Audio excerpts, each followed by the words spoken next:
미국 전문가 채널 시청자 여러분 안녕하세요. 미 국세청이 설마 실수를 할까 싶겠지만 실질적으로 국세청이 하는 업무도 사람이 하는 업무이다 보니 여러 가지 오류가 발생할 수 있습니다. 그런데 이런 오류를 구실로 삼아 허위 스캠이나 보이스피싱 등도 점차 증가하는 요즘, 오늘은 최근 언론에 보도된 국세청 오류로 인한 페널티가 부과되었을 때 어떻게 해야 하는지에 대한 정보를 전달드리도록 하겠습니다. 나는 그런 일이 없겠지 라고 생각하시기보다는 정보는 힘이라는 마음으로 다 같이 소중한 5분 함께 하도록 하겠습니다. 지금 바로 시작하겠습니다.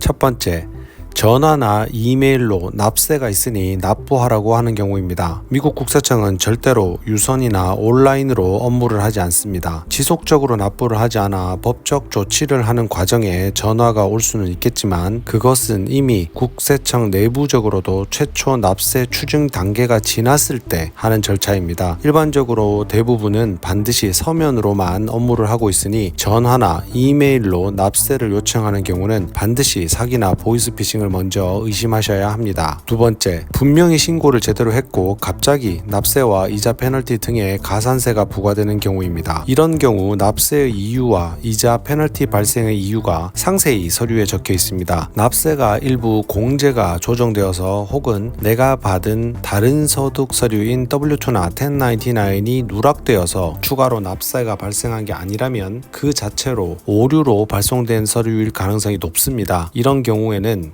국세청에 전화 연락을 하거나 가장 가까운 국세청 로컬 오피스를 방문하여 소명을 하고 해당 케이스를 처리하는 것이 맞습니다. 이때 세무대리인을 고용하거나 본인이 직접 소명을 해도 됩니다. 세무대리인을 고용하는 경우 비용이 드는 단점이 있지만 세법 전문가가 사용하는 채널로 인해 처리 속도나 명확한 사유로 처리되는 장점이 있습니다. 세 번째, 연방정부와 주정부가 항상 동시에 문제가 발생하지는 않습니다. 즉 연방정부에서 내 세금 보고서에 문제가 있다고 한다고 해서 주정부도 반드시 문제가 있다고 하지 않기 때문에 각각 별도의 상황이라고 생각을 하시고 처리를 하셔야 합니다. 마지막으로 세무대리인을 선정하실 때는 가장 좋은 방법은 본인 세금 보고를 대리했던 세무회계법인의 전문가를 고용하는 것이 가장 좋고, 본인을 대리한 분이 세무대리 업무를 하지 않아서 어쩔 수 없는 경우는 직접 로컬 오피스를 방문하여 처리하거나 유선으로 하시더라도 처리 경험이 많은 곳을 고용하시는 것이 좋습니다. 대기 시간이나 비용 대비 수수료가 합리적인지도 고려해 보셔야겠습니다. 또한 업무 진행 과정에 단계별로 업데이트를 해주는지도 확인해 보시면 좋겠습니다. 미국 국세청은 무고한 납세자에게 무조건 세금을 추징하려고 하지는 않습니다. 그러나 잘못된 세금 보고서나 의도적인 소득 누락 혹은 비합리적인 소명으로 세금을 납부하는 것은 국세청에서도 관대하지는 않습니다. 또한 누가 세무조사 담당이 되는지에 따라서도 결과가 달라지기도 합니다. 따라서 맞는 세금 추징은 신속히 해결하여 이자나 페널티 등의 가산세가 추가로 발생하지 않도록 신속히 처리하시고, 잘못된 세금 추징은 국세청이 제한한 기한 내에 소명할 수 있도록 하시는 것이 가장 좋습니다. 오늘은 국세청에서 페널티를 받게 되는 경우 처리 방법을 설명드렸습니다. 오늘 하루도 건강하고 행복한 하루 되세요. 감사합니다.